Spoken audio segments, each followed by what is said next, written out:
Well, joining me now is Labour's James Murray, who's Shadow Financial Secretary to the Treasury. Very good morning to you. Nice to see you. Thanks for coming in. A video unearthed by Sky News has shown in the last few hours, or since last night, that Sir Keir Starmer has said, we don't want to diverge from EU rules. This is in footage of a conference, a centre-left conference in Canada. What was the point of Brexit if the UK doesn't significantly diverge from EU rules? Well, look, we're very clear, and Keir has been clear throughout, that we have red lines when it comes to our relationship with the EU post-Brexit. You know, we don't want to be in the single market. We don't want to be in a customs union. We don't want to bring back freedom of movement. But we do want a better trading relationship. We want a better trade and investment relationship between the UK and the EU. And I think what's really clear is that the Tories have no plan to make Brexit work, and that is impacting on businesses and our economy and fundamentally leaving people across Britain worse off.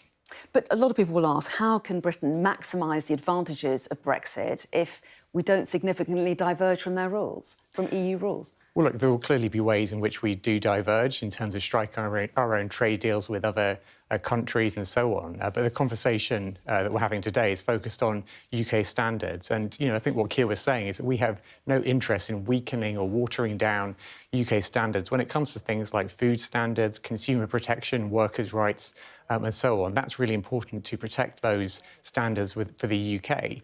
But all of this conversation is within our red lines around the customs union, single market, freedom of movement, as I said. Can you think of any areas where where Labour is keen to move away from EU rules? Well, look, we'll look at every area as it comes up. Clearly, striking trade deals with other countries is something which we wouldn't have done when we were in the EU. So that's something where we want to see those trade deals in place, which is diverging from where we were when we were in the EU. But when it comes to UK standards, as I said, consumer protection, workers' rights, food standards, and so on, we're not interested in watering them down. There's been quite a reaction from the Tories over these comments. We saw the Foreign Secretary tweeting, James Cleverly tweeting yesterday, Keir voted Remain, then he backed a second referendum, then he didn't. Now he wants to rejoin the EU in all but name. What does Labour stand for? Do you understand why some people might be a bit suspicious about Keir Starmer's ambitions within the EU? Well, I think Keir and all of us on the Labour front bench are absolutely clear about what our red lines are.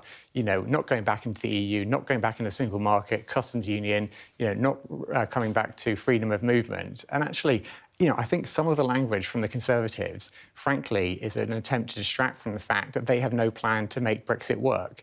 All we're seeing under the Conservatives is extra red tape on businesses, which means that it's impacting on economic growth, which means it's deepening the cost of living crisis. And frankly, what we need is an improved trading relationship with the EU, and that's what we would seek to secure.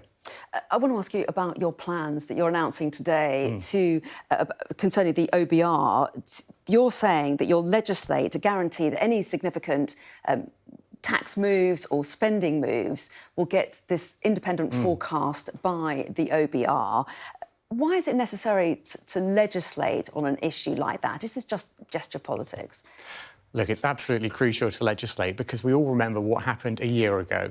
A year ago, the Conservatives crashed the economy. They set the economy on fire. They undermined our economic institutions. They sidelined the OBR. They added billions to borrowing through unfunded tax cuts. And that has had ongoing impacts on our economy and on household finances. So what we're saying with our announcement today is never again must that be allowed to happen. Never again should a Prime Minister and a Chancellor be able to play fast and loose with public finances and damage the economy and household budgets in the way they have. So that's why we're promising we would introduce this new fiscal lock, which would say that we would have an independent review by the Office of Budget Responsibility for any significant and permanent fiscal changes. And what's so important about that is it would bring certainty and stability back to markets and the public finances. And you need that stability to get the economy growing again and make people across the UK better off. But if you're going to do this for every decision, what happens when there's an extraordinary event like COVID or war in Europe? I mean, that needs very swift decisions. It's going to make for problems for you, isn't it? So the way that we set out our plans is very careful to consider situations like that. So if you had a change which was not permanent, that wouldn't trigger the requirement for Office of Budget Responsibility forecasts in the same way, because what we're saying is you need this Office of Budget Responsibility forecast when you have a significant and permanent change to tax and spend. So we want to have those Office of Budget Responsibility reports legislated for to make sure that the Office of Budget Responsibility can never be sidelined, undermined, pushed aside in the way that it was this time last year with such damaging consequences for the British economy. A quick word from you, if I can, on the situation in Devon. The NHS there is saying that it's preparing to take some extra measures to keep patients safe because hospital emergency departments are under pressure, they say, because of striking doctors. Is it time for the BMA to accept the government's offer on pay? Well, look, I think it's long overdue time for the government to stop these strikes going ahead. You know, the Prime Minister and the Health Secretary have been absent for so much of the dispute with the doctors around their pay and so on. You know, they need to sit down, they need to get a deal, because no one wants these strikes to go ahead, and the government should be doing everything they can to prevent them from doing so. OK, well, James Murray, we appreciate your time. Thanks for coming in this morning. Thank you.